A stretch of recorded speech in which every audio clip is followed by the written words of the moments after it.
நீங்க ஏன் திரும்ப திரும்ப அதையே பேசிட்டு இருக்கீங்க? உங்க பொண்ணு கல்யாணம் நல்லபடியா முடிஞ்சிருச்சுல. உங்க பொண்ணு எங்க நல்லபடியா இருப்பாங்க. நீங்க போங்கய்யா, போங்க. அதுக்கு இல்லைங்கய்யா, நீங்க ஏதோ மனசங்கடத்துல இருக்கீங்க. அதெல்லாம் ஒண்ணு இல்ல. உங்க சண்முகன் தம்பி கூட கல்யாணத்துக்கு வரல. இந்த கல்யாணத்துல ஏகப்பட்ட குழப்பம். அதை நினைச்சா ஒரு அப்பனா என் மனசு கொஞ்சம் பதறுதுங்க ஐயா. என்னங்க பேசுறீங்க? ஏங்க எல்லாருமா சேர்ந்து வராத தம்பியை பத்தி பேசிட்டு இருக்கீங்க? இதோ என் தம்பி போதுமா? என் தங்கச்சிங்க, மாமா, அம்மா, மனைவி, மச்சான்னு எல்லாரும் குடும்பமா சேர்ந்து தானே இந்த கல்யாணத்தை நடத்தி வச்சோம். இது பத்தாதா உங்களுக்கு? பத்தாதா? ஏங்க நீங்க எதுக்கு டென்ஷன் ஆகுறீங்க? எப்பவும் சண்முகத்தை பத்தி பேசிக்கிட்டு இருந்தா அது இல்லைங்கய்யா, நான் யாரையும் குறை சொல்லுன்னு சொல்லி நான் சொல்லல. என் மனசுல பட்டதை சொன்னேன்யா. பொண்ணை கொடுத்தோங்கிற முறையில நான் ஒரு ஆதங்கத்துல தான் கேட்டனே தவிர வேற எதுவும் இல்லையா. என்னங்க நீங்க கஷ்டமான சூழ்நிலைக்கு இருந்தப்போ கூட நான் உங்களுக்கு உதவி செஞ்சேன். எந்த எதிர்பார்ப்பும் இல்லாம தான் உங்க பொண்ணை எங்க வீட்டு மருமகளை நான் கூட்டு வந்தேன். மனப்பூர்வமா மன நிறைவோட தான் என் தம்பிக்கு அவளை கல்யாணம் பேசுறேன். அதுக்கும் நாங்க இப்ப இருக்கிற சூழ்நிலைக்கும் மத்த விஷயத்துக்கும் முடிச்சு போடாதீங்க. ஐயா 1000 தான் இருந்தாலும் என் பொண்ணை வெறுங்கையா அனுப்பக்கூடாது ஐயா. தாய் வீட்டு சீதம்னு ஏதாவது செய்யணும் ஐயா. கொஞ்சம் அவகாசம் இருந்தா என்னால என்ன செய்ய முடியுமோ அதை நான் செஞ்சிருவேன் ஐயா. என்னங்க நீங்க பேசிட்டு இருக்கீங்க? அதான் வேணாம் வேணாம்னு சொல்றாங்கல்ல, நீங்க அதே பேசி பேசி குழப்பத்தை ஏற்படுத்துறீங்க. அது இல்ல தம்பி, இன்னைக்கு நீங்க வேண்டாம்னு சொல்லுவீங்க, நாளைக்கு இதே வாயி வேற ஏதாவது மாத்தி சொல்லுங்க. என் பொண்ணு மேல எந்த பழியும் விழுந்துடக்கூடாது இல்ல, அந்த கவலை தான் ஐயா எனக்கு. எல்லாம் காலத்தோட சூழல் தான் ஐயா. யாரு எப்படி எங்க எப்ப பேசுவாங்க தெரியாது ஐயா.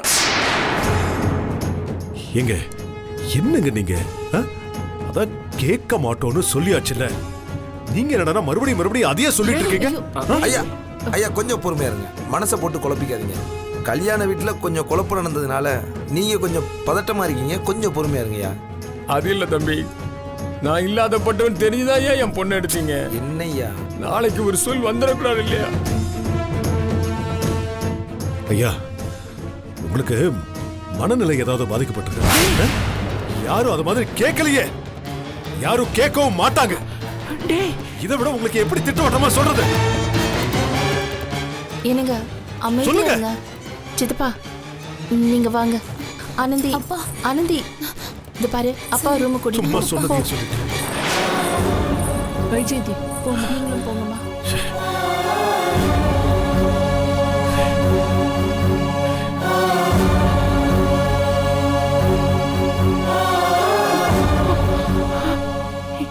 என்னது இது? சிவஞானம் இப்படி நடந்துக்கிறானே, இது வரைக்கும் இவனை இப்படி பார்க்கலையே நானு. என்னாச்சு அவனுக்கு? அம்மா பதறாதீங்கம்மா, பாத்துக்கலாம், நான் என்னன்னு பாக்குறேன். ஐயோ அவங்க என்ன நினைப்பாங்க? சரி நீ வாடா போலாம்.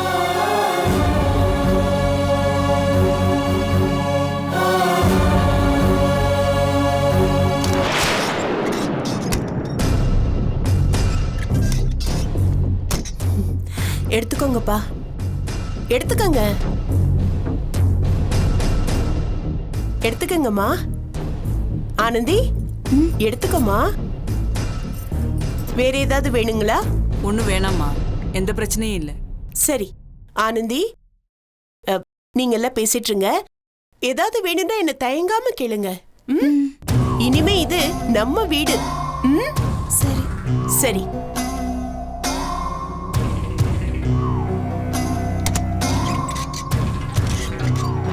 இது புடிமா.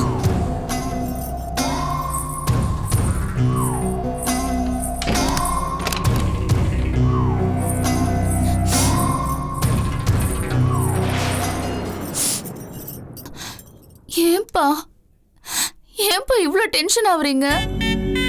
இங்க பாருங்க, ஏற்கனவே உங்களுக்கு உடம்பு சரியில்லை. இந்த மாதிரி பதட்டமாயி பேசினா உங்களுக்கு ஏதாச்சும் ஒண்ணுன்னா எனக்கு யாருப்பா இருக்காங்க? எங்களுக்கு பின்னாடி உனக்கு ஆறுதலா இருக்குமேன்னு தான் இந்த கல்யாணத்தை பண்ணி உனக்கு ஒரு துணையை தேடி வச்சோம்மா. மழை நின்ன பிறகும் தூரல் நிக்கலங்கிற மாதிரி கல்யாணம் முடிஞ்ச பிறகும் குழப்பத்துக்கு மேல குழப்பம் இருந்துட்டே இருக்குமா. ஆனா உண்மையாலுமே மருமகளா இந்த வீட்ல குப்பை கொட்டுறது மிகப்பெரிய சவாலான விஷயம். 5 விரலும் ஒண்ணா இருக்காது, ஒவ்வொன்றும் ஒவ்வொரு மாதிரி தான் இருக்கும். நம்ம தான் அதுக்கு தகுந்த மாதிரி பார்த்து பதுசா நடந்துக்கணும்னு எனக்கு கல்யாணம் ஆகும்போது எங்க அம்மா இதை சொன்னாங்க. ஆனா இந்த வீட்ல ஆளு இருந்தா ஒவ்வொருத்தரும் மாறி மாறி நடிக்கிறாங்க. ஒண்ணுமே புரியலங்க. நீ சொல்றதும் சரிதான் வள்ளி. இந்த காபி கொடுத்துட்டு போச்ச இந்த பொண்ணு என்ன பேச்சு பேசியிருக்கா தெரியுமா? இப்போ ரொம்ப அமைதியா ஒண்ணுமே நடக்காத மாதிரி போகுது. அந்த மீனாட்சி மனவரையில வச்சு பேசினத நானே கேட்டேன். கடைசியில என்ன பைத்தியக்காரன் ஆயிட்டாங்களம்மா. சிவஞானம் இப்படி பேசுற ஆளே இல்ல. அவர் என்னன்னா இப்படி சத்தம் போட்டு பேசுறாரம்மா. ஆமாங்க, ஒவ்வொருத்தரையும் புரிஞ்சுக்கவே முடியல. எப்பவும் இப்படிதானா? ஏங்க, இந்த கல்யாணத்துல யாருக்குமே இஷ்டம் இல்லையா? ஒண்ணுமே புரியலங்க. இந்த பாருமா, கல்யாணம் பண்ணியாச்சு. அப்பாவுக்கும் அம்மாவுக்கும் இனி பாரமா இருக்க கூடாதுன்னு எங்க கிட்ட எதுவும் சொல்லாம இருந்துடாதம்மா. உனக்கு என்ன கஷ்டம் வந்தாலும் பொறுத்துக்கிட்டு இருக்காதம்மா. இந்த அப்பா கிட்ட வந்து சொல்லுமா. அப்பா, அதெல்லாம் ஒண்ணுமே இல்லப்பா. எல்லாம் நான் பாத்துக்கிறேன்ப்பா. இங்க பாருங்க, எதுக்காகவும் மனசு கலங்காதீங்க. நீங்களும் அம்மாவும் நிம்மதியா இருந்தாலும் எனக்கு போதும்பா. ஏதோ இந்த வீட்ல பானு பொண்ணு தான் பரவாயில்ல, தான் உண்டு தான் வேலை உண்டுன்னு இருக்கா. அந்த பொண்ணு கல்யாணத்துக்கு வந்தப்போ கூட ஓரமா நின்றுட்டு போயிடுச்சு. யாரையும் எந்த குறையும் சொல்லல, தப்பா ஒரு வார்த்தை கூட பேசல. ஆமா, அந்த பொண்ணு மனசுல பட்டதை பட்டு பட்டுன்னு சொல்லிடுது. ஆனா வஞ்சம் இருக்கிற மாதிரி தெரியலம்மா. யாரு கண்டாங்க? அவங்க எல்லாரும் நடந்துக்கிட்டது பிடிக்காம கூட அந்த பொண்ணு அமைதியா நின்றுட்டு போயிருக்கலாம்ல. ஆனா படிச்ச பொண்ணு, கொஞ்சம் விவரமான பொண்ணு, சரியா தான் இருக்கும் போல. பொண்ணு பார்க்க வந்த அன்னைக்கு கூட அந்த பொண்ணு வரலையம்மா. பட்டும் படாமலே இருந்துட்டு இருக்கு. ஆனந்தி, நீ சந்தோஷமா இருக்கணும்னா நீ நிறைவா வாழணும்மா. நாங்கெல்லாம் வாழ்ந்து முடிச்சாச்சம்மா. நீ வாழ வேண்டிய பொண்ணு. உனக்காகத்தான்மா இந்த உசுறு உடம்புல ஒட்டிக்கிட்டு இருக்கு. எதுவா இருந்தாலும் நீ அப்பா கிட்ட வந்து சொல்லுமா. வந்து நீ அப்பா கிட்ட சொல்லு. கண்டிப்பா அப்பா, கண்டிப்பா.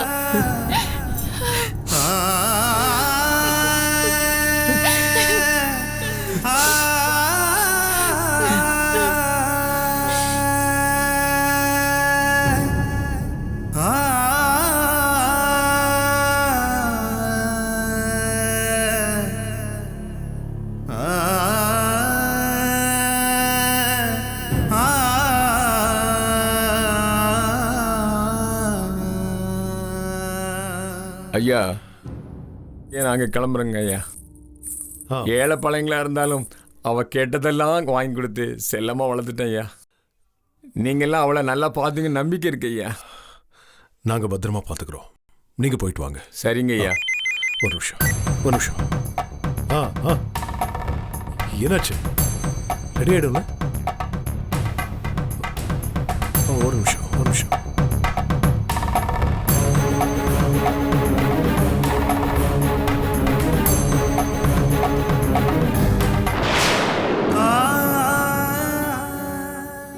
எல்லாருக்கும் போயிட்டு வரேம்மா. வராங்க. தம்பி வரேன் தம்பி. வரேன் பொண்ணை தம்பி. பத்திரமா பார்த்துங்க தம்பி. பாத்துக்கிறேன் மாமா.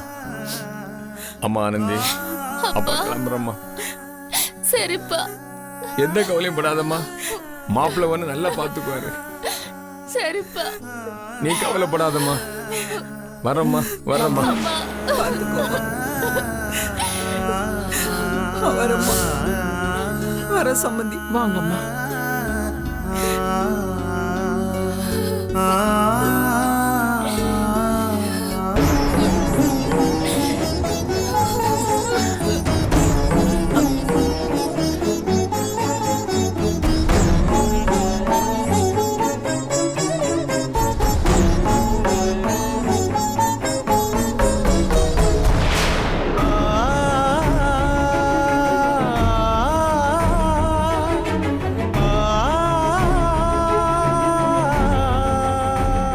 அம்மா, என்னாச்சு சிவஞானத்துக்கு? ஒண்ணுமே புரிய மாட்டேங்குது. கேட்டுக்கலாமா? தைரியமா இருங்க.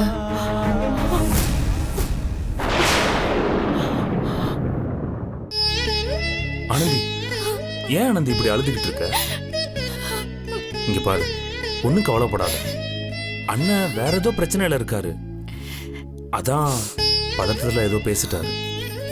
போற போக்குல இதெல்லாம் ஒண்ணுமே இல்லைன்னு ஆயிடும். எப்படி எப்படியோ நடக்கணும்னு இருந்த கல்யாணம் பல குழப்பத்துல முடிஞ்சு நல்லபடியா நடந்துச்சு. ஆனா இதுக்கப்புறம் தான் உனக்கு பொறுப்பு நிறைய இருக்கு. எதையும் யோசிக்காம வருத்தப்படாம இரு. வேணும்னா நம்ம அப்புறமா போய் உங்க அப்பா அம்மாவை பார்த்து பேசிட்டு வருவோம். நம்ம வாழ்க்கை நல்லா இருக்கணும் தான் எல்லாருமே ஆசைப்படுறாங்க. அதே மாதிரி நம்ம வாழ்க்கை நல்லா இருக்கும். அழாத ஆனந்தி, கண்ணத்தோட.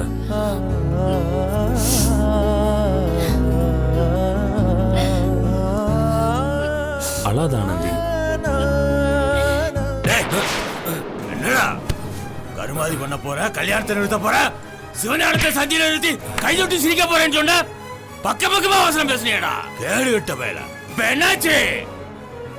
கல்யாணம் களை விட்டுச்சாம அவன் ஆகா ஓஹோன்னு கல்யாணம் தடபடலாம் நடந்துச்சு, ஊருக்கே விருந்து கொடுத்தா அப்படி இப்படின்னு ஓர வரவ எவன்கிட்ட கேட்டாலும் என்கிட்டே பெருமையா பேசுறானுங்க.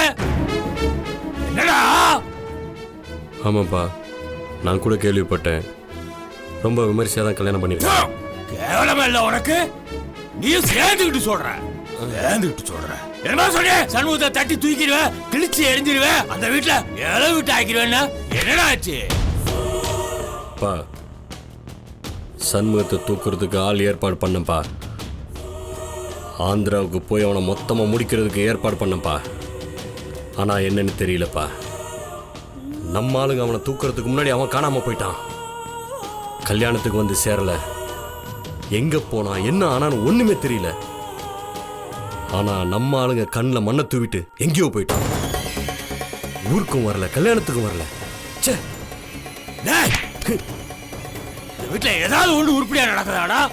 ஓ தங்கச்சி அவ பெரிய மாதிரி அங்க உட்காந்துட்டு சேவை பண்ணிட்டு இருக்கா. மருமகள் ஆயிட்டான் பெரிய இவ மாதிரி. ஓடி ஆடி கல்யாணத்துக்கு வேலை பார்க்கலாம். அவன் வந்தவங்க எல்லாம் விருது உபசரிச்சு கல்யாண சாப்பாடு போட்டிருக்கா. மாப்பிள்ள பொண்ணை வீட்டுக்கு கூட்டு போற வரைக்கும் எடுபடி எல்லா எடுபடி சர்வீஸ் விளையாண்டா பாத்திருக்கா. பா, அவ எது பண்ணாலும் ஒரு காரணம் இருக்கும்பா. மனசுக்குள்ள ஏதாவது வச்சுக்கிட்டு வெளியில நாடகம் ஆடி இருக்கலாம்ல. யாரு கண்டா? நீங்க அவளை போய் என்னடா பெரிய பொல்லாத காரணம்? என்னைக்கு தாண்டா ஆரம்பிக்க போறான் இந்த அழிக்கிற வேலைய? என்ன அசிங்கப்படுத்தி இருக்கானுங்க, உன செருப்பால் அடிச்சு கேவலப்படுத்தி இருக்கானுங்க.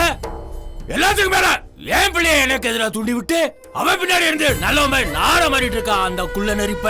இவன் போல கடையை திறக்க போறான் தருத்திர முடிச்சப்ப. இவனுக்கு என்ன தெரியும்னு தொழில ஆரம்பிக்கிறான். என் முன்னாடி சத்தம் போட்டு பேசாம பம்மிக்கிட்டு நிப்பான். இவன் சொந்த தொழில் பண்றான். சொந்த தொழில் கண்ட கழுதையில என் முன்னாடி கை நீட்டி பேச ஆரம்பிச்சிட்டானு இவனால. இன்னும் 2 நாள்ல திறக்கிறதா கேள்விப்பட்டேன்ப்பா. அன்னைக்கு வச்சுக்கிறேன்டா கச்சேரி. அவனுக்கு 2 நாள் பாத்துருந்தான்டா. அவனை ஏட்ட காசு திருடி எனக்கு எதிராக தொழில வைக்க போறானா அவன்? 10 காசுக்கு வக்கலால பக்கி பய பட்டு பிசினஸ் பண்ண போறான். பெரிய பட்டு பிசினஸ். அவங்கிட்ட எல்லாம் நாம சொத்தை எழுதி வாங்கிட்டு ஒட்டு மொத்தமா உரம் முடிச்சு 2 தட்டு தட்டிட்டு வந்துட்டே இருக்கணும்டா. ஏனுங்க இன்னும் என்ற பிள்ளை போட்டு தொந்தரவு பண்ணிட்டு இருக்கீங்க? அவன் தான் ஒட்டுறவு இல்லாம கண்ணுக்கானாம போயிட்டானல்ல, அவனை ஏன் வஞ்ச வச்சு துரத்துறீங்க? ஏற்கனவே அவன் வாழ்க்கையில யமங்கிட்ட போயிட்டு வந்திருக்கான். பெரிய பெத்த பிள்ளை தென்னம்பிள்ளை நட்டிருந்தா கூட கேட்க நேரத்துல காயும் தண்ணீரும் கொடுத்துருக்குண்டி. ஏழு எட்டப்ப அப்பனுக்கு எதிரி வீட்டுல இருந்துட்டு அப்பா மேலேயே கல்ல விட்டு எறிகிறான். அவன் செத்து ஒழிச்சுட்டானா காஞ்சிபுரம் ஊர் முழுக்க கண்ணீர் அஞ்சலி பிளக்ஸ்மான் வச்சு கருமாதி விருது கொடுத்துருப்பானே ஊருக்கு. உயிரோட இருந்துட்டு என்ன சாகடிக்கிறான். ஏழு எட்டப்ப ஏனுங்க பெத்த பிள்ளை பேச மாதிரி பேசுறீங்களா? உங்களுக்கு மனசாட்சியே இல்லையா? இல்ல அடக வச்சிட்டீங்களா? ஓட்டுறோம் பாத்துக்கோ. தினமும் அடி வாங்கிட்டு இருக்கேனே இப்படி பேசுற? உடைய பொண்டாட்டின்னு ஒரு சாணத்துல வச்சிருந்தா என்ன பேச்சு பேசிருப்ப? இந்த பாரு, ஒங்கி போட்டமா போனமான்று அதை விட்டு ரத்த உறவு பெத்த உறவுன்னு பேசினா அடிச்சா அப்படியே ஒண்ணு விடுவோம் பாத்துக்கோ. அவனை கொள்றா இல்லையோ ஒன்ன போட்டு தள்ளிடுவேன். வா வா.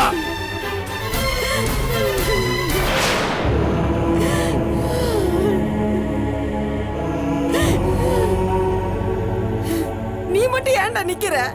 உன் மகக்கு நீ அடி ஏதாவது பண்ணு, இல்ல பால்ல விஷத்தை கலந்து கொடுத்துடு. இந்த கன்றாவதி எல்லாம் பார்க்காம நான் ஒரு அடியா போயிடுறேன். அதெல்லாம் ஒண்ணும் இல்லம்மா, வழக்கமா அப்பா பேசுறது தானே. நீ உள்ள போம்மா. எப்படிடா உனக்கு உன் அண்ணனுக்கு சோறு போடும் போதெல்லாம் என் மனசு கிடந்து அடிச்சுக்குதுடா.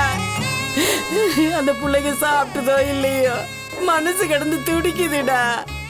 எத்தனை நாள் ஆச்சு உங்க அப்பா அடிச்சு துரத்துற நாள்ல இருந்து இன்னும் நான் பார்க்கவே முடியலடா. நான் கொடுத்து வச்சது அவ்வளவுதானா?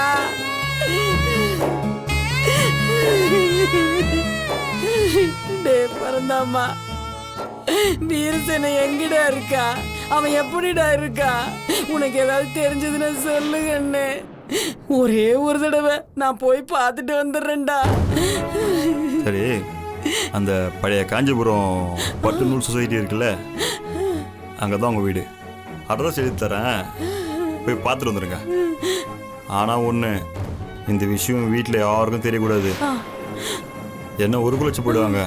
சத்தம் இல்லாமல் போயிட்டு பார்த்துட்டு வந்துடணும். சரி, நான் யாருக்கிட்டுமே சொல்ல மாட்டேன்டா. நீ என் புள்ளை இல்லடா, என் தங்கண்டா, என்னை பெத்த வேண்டாம். நீ நல்லா இருப்படா. இப்பவாது உனக்கு மனசு வந்துச்சே கண்ணு. சரி சரி, பத்திரமா போயிட்டு வந்து சேரு. ஆனால் ஒரு விஷயம், வீட்டில் ஒன்று என்னை தவிர வேற யாருக்கும் தெரியக்கூடாது. சரிடா. சரி, வாகன்னு சாப்பிடலாம். எவ்வளோ நேரம் ஆச்சு? இவ்வளோ நேரம் பட்டினி கிடந்தா உடம்பு என்னத்துக்கு ஆகும்? வாகன்னு சாப்பிடலாம்.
அதெல்லாம் ஒன்றும் வேண்டாம். இதை பாரு, நான் புருஷன் ஆம்பளை இந்த வேறுபாடெல்லாம் தேவையில்லை, புரியுதா? உட்கார் உட்கார்.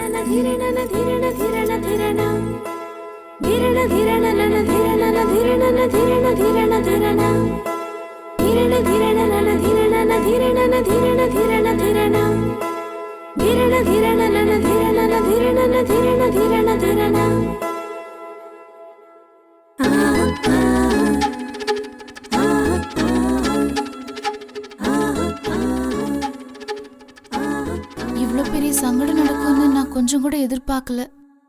இப்ப நினைச்சா கூட இந்த கல்யாணம் ஒரு கனவா இருக்கு. நடக்குமா இல்லையான்னு ரொம்ப குழப்பமா இருந்துச்சு. இந்த வினாடி நிஜமா இல்லையான்னு எனக்கு புரியல. நீங்க கூட என்ன வேண்டான்னு சொல்லிட்டீங்கல்ல.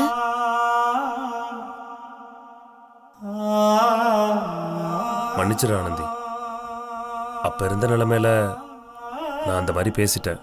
நீங்க உங்க அண்ணி மேல அவ்வளவு மரியாதை வச்சிருக்கீங்கன்னு என்னால புரிஞ்சுக்க முடியுது. இவ்வளவு புரிஞ்சுக்கிட்டவ ஏன் அண்ணிய போய் இவ்வளவு சந்தேகப்பட்டு பேசுனீங்கன்னு புரியல. நீங்கெல்லாம் அப்படி பேசினதுனாலதான் நான் ரொம்ப காயப்பட்டு போயிட்டேன். நான் உன் மேல அவ்வளவு நம்பிக்கையும் மரியாதையும் வச்சிருக்கேன். அந்த இடத்துல நீ அப்படி கேட்டதும் எனக்கு ஒரு மாதிரி தர்ம சங்கடமா. இல்லங்க, உங்களுக்கு நடந்தது எல்லாமே தெரியாது. எங்க கிட்ட வரதட்சணை பத்தி பேசினது உங்க அண்ணி வைஜெயந்தி தான். அதுக்கப்புறம் உங்க அண்ணி மீனாட்சியோட அம்மா வந்து பேசினாங்க. எல்லாத்துக்கும் மேல அப்பா மீனாட்சி அண்ணி பேசினதை கேட்டு வந்து நொந்து போய் வருத்தத்தோட நின்னப்பதான் வெளியில கிளம்பி போய் பணம் ஏற்பாடு பண்ணலான்னு போனோம். மற்றபடி எனக்கு வேற யாரையும் காயப்படுத்தணுங்கிற எண்ணம் எல்லாம் கிடையாதுங்க. அப்புறம் ஏன் ஆனந்தி, சபையில எல்லாருக்கும் முன்னாடி உங்களை நம்பித்தான் வந்தேன்னு அவ்வளவு தூரம் பேசினேன். ஆனா நீ யாருக்குமே சொல்லாம கிளம்பி போறதுக்கு முன்னாடி என்கிட்ட ஒரு வார்த்தை கேட்டிருக்கலாமே.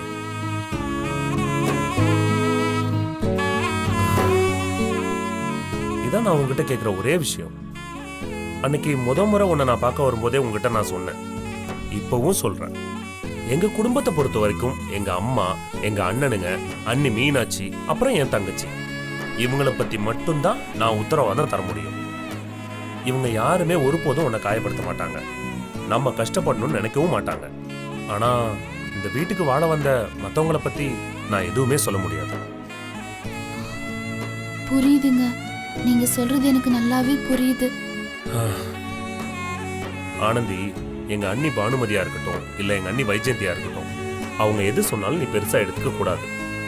அவங்க பண்றது எதுவுமே இன்னைய வரைக்கும் எனக்கே புரிஞ்சது கிடையாது. ஏன் இப்படி எல்லாம் நடந்துக்கிறாங்கன்னு எங்க யாருக்குமே தெரியாது. ஒருவேளை பின்னாடி மாறுவாங்களான்னு அப்படின்னு எங்களால சொல்லவே முடியாது. அதனால தான் நீ அவங்க சொல்றதை எதையும் போட்டு குழப்பிக்காதுன்னு சொல்ல வரேன். இந்த குடும்பத்துக்குள்ள வந்து இந்த மாதிரி சிக்கல் குழப்பத்துல நீ மாட்டிக்கூடாதுன்னு நினைச்சுதான் நிச்சயம் பண்ண வந்தப்பவே தெளிவா சொன்னேன். ஆனா நீ வரதுக்கு முன்னாடியே இந்த குழப்பத்துல சிக்கிட்ட. இல்லைங்க, இனிமே நீங்க சொல்றத கேட்டு நான் புரிஞ்சு நடந்துக்கிறேங்க. இவ்ளோ நடந்து போச்சு, எல்லாமே நான் தெளிவாகிறதுக்காக நடந்த சம்பவம் நினைச்சுக்கிறேங்க. என்ன மன்னிச்சிருங்க. ஏய், என்ன மன்னிப்பெல்லாம் கேட்டுக்கிட்டு? அதெல்லாம் எதுவும் பேச வேண்டாம். இனிமே எல்லாம் நல்லபடியா நடக்கும்.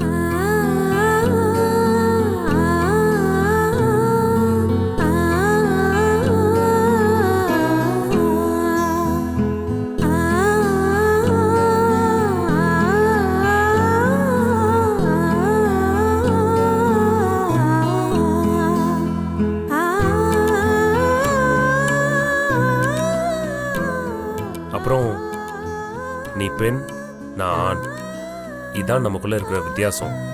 இதை தவிர வேற எந்த ஏற்றத்தாழ்வோ வேறுபாடோ நமக்குள்ள இருக்கக்கூடாது. உனக்கு விருப்பம் இருந்தா நீ மேல படிக்கலாம், அஞ்சல் வழி கல்வியாவோ இல்ல கல்லூரிக்கு போயோ, உன்னுடைய விருப்பம். இல்லங்க, இது வரைக்கும் எனக்கு காலேஜ் படிக்கணுங்கிற எண்ணம் இருந்தது உண்மைதான். ஆனா இப்போ உங்களை கல்யாணம் பண்ணதுக்கு அப்புறம் உங்க கூடவே இருந்து உங்களுக்கு சப்போர்ட்டா இருக்கணும்னு ஆசைப்படுறேன். இத பார், எனக்கு நீ உறுதுணையா இருக்கிறதெல்லாம் சந்தோஷம்தான், சரிதான். ஆனா அதே நேரத்துல உன்னுடைய உணர்வுகளுக்கு நீ தடை போட்டுக்க கூடாது. அதனாலதான் சொல்றேன், நான் என்னைக்குமே தப்பு சொல்ல மாட்டேன். எனக்கு இந்த மாதிரி ஒரு கல்யாணம் நடக்கும், இப்படியெல்லாம் ஒரு வாழ்க்கை அமையும்னு நான் கனவுல கூட நினைச்சு பார்த்தது இல்லைங்க. இந்த கல்யாணம் நடந்ததை நினைச்சு எனக்கு ரொம்ப சந்தோஷமா இருக்குங்க. இப்படி ஒரு புருஷன் கிடைச்சதுக்கு அப்புறம் எப்பவுமே உங்க பக்கத்திலேயே இருக்கணும், அதுதாங்க எனக்கு வேணும். துபார், ஏதோ உணர்ச்சி வேகத்துல என்ன ரொம்ப பெரிய உயரத்துல வச்சு பேசுற. நாளைக்கு ரொம்ப சாதாரணமா தெரிய போகுது, அவ்வளவுதான். இல்லைங்க, இது உணர்ச்சி வசப்பட்டு பேசுற பேச்சு இல்ல, என் மனசுல இருக்கிற உண்மையான எண்ணம். இது எப்பவுமே கண்டிப்பா மாறாது.